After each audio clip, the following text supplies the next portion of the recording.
Assalamu alaikum viewers. Today we are going to solve question number 3 of exercise 1.1 and the question is express the following.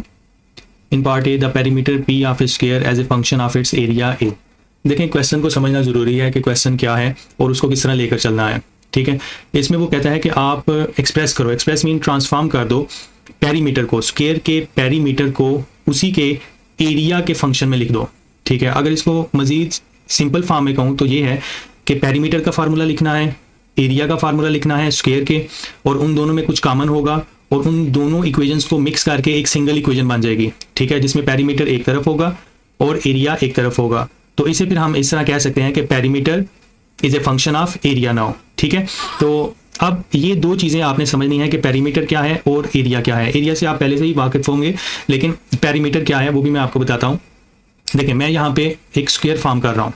ठीक है, ये बस इस तरह का एक स्क्वायर है, ठीक हो जाता है। ठीक है, ये एक स्क्वायर है, तो मैंने जिस पॉइंट से स्टार्ट किया है, स्टार्ट करके मैं उसी पॉइंट पे आया हूँ और मेरे पास ये स्क्वायर बन गया है। ठीक है, इसकी 4 लेंथ्स को हमने कवर किया है, इस लेंथ को हम बोलते हैं पेरीमीटर। ठीक है, कोई भी शेप है, उस शेप को बनाने में जितनी भी लेंथ यूज हुई है उस लेंथ को हम बोलते हैं पेरीमीटर। अगर आप स्क्वायर छोटा बनाएंगे, इसका मतलब है कि आपने जो लेंथ यूज की है वो कम यूज की है, तो उसे फिर हम कहेंगे, लेकिन वो भी आपके पास पेरीमीटर ही होगा। ठीक है, लेकिन स्मॉलर होगा।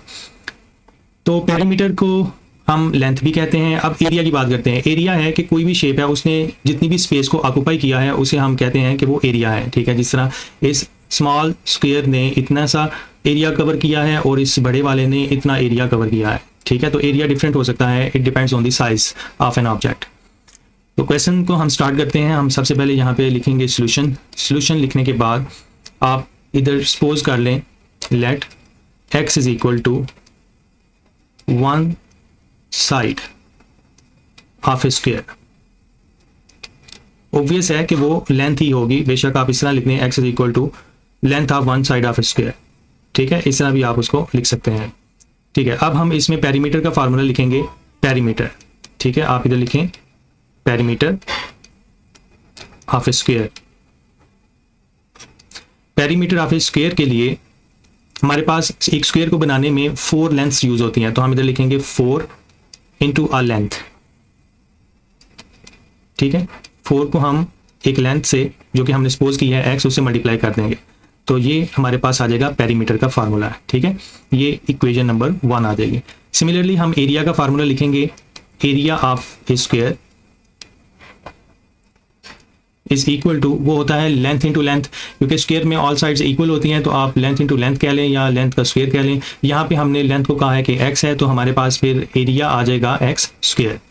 ठीक है, और इसको एरिया ऑफ स्क्वायर इस तरह सेंटेंस को लिखने की बजाय हम कैपिटल A लिख देंगे, capital A is equal to x square. ये इक्वेशन नंबर 2 हमारे पास आ गई। अब हमने करना ये है कि इन दोनों में एक वेरिएबल कॉमन है, जैसे कि x कॉमन है यहाँ पे, तो मैं इक्वेशन नंबर 1 से फ्रॉम 1 x की वैल्यू लेकर उसको इक्वेशन नंबर 2 में पुट कर दूंगा। ठीक है, आप 2 में से भी ले सकते हैं, it depends on you. Okay, from 1 x is equal to p over 4 और मैं लिख दूंगा पुट इन 2।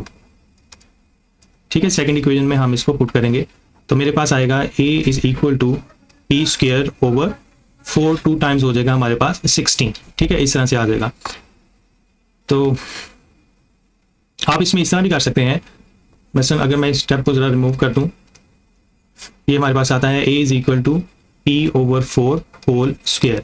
अब मैंने इस स्क्वायर को खत्म करना है, तो मैं दोनों तरफ स्क्वायर रूट ले लेता हूं, तो ये आ जाएगा square root of a is equal to p over 4।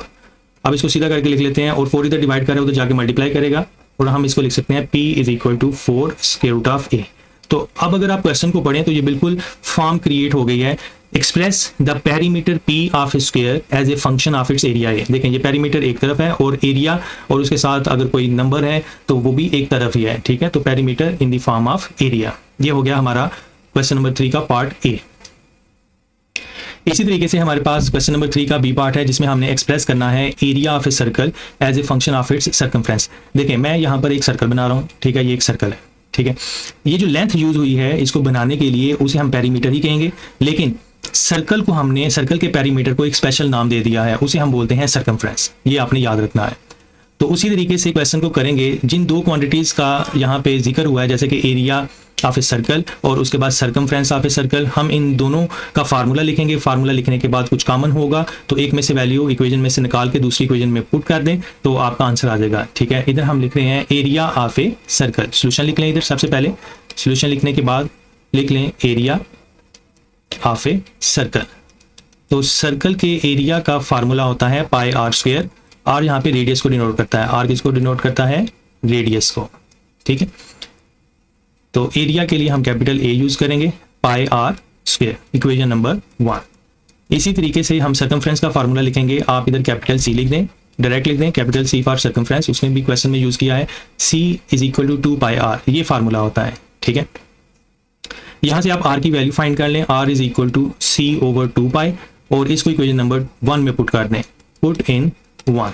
देखें, वेरिएबल की वैल्यू पुट करनी होती है, बाकी तो कांस्टेंट है, पाई कांस्टेंट है, 2 कांस्टेंट है, तो वो वैसे के वैसे रहेंगे। आपने जो वेरी करती है चीज़ें, जैसे अगर आप छोटा सर्कल बनाते हैं तो उसका रेडियस जो होगा वो छोटा होगा, कम होगा as compare to bigger one.